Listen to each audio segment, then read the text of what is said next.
Welcome to the Rim Break Rodeo. We hope this video helps. You begin by preparing a live scene. Open Reality Composer, pick an anchor type, and import your UST model so you can animate in context. Once done, set scale to 1, 0 or 0, 5, and adjust the model origin so rotations make sense. Make sure to enable the scene grid and correct ambient lighting to preview accurate shadows. Then place your asset precisely where interactions will start. This avoids repositioning mid-animation and keeps timelines aligned with the real world. Next, you build the actual motion by adding behaviors.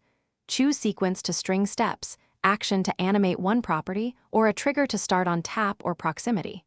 Once selected, define transforms, position, rotation, scale, and set duration in seconds and easing like ease and out for natural movement.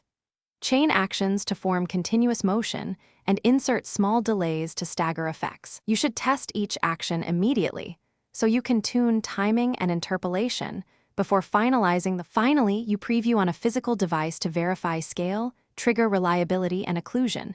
Reality Composer's live preview is essential. When satisfied, export the project as a reality file or shared USTs for AR quick look and integrate into your app or website. If something breaks, check one common issue: anchor mismatch. Make sure the anchor type matches the real target.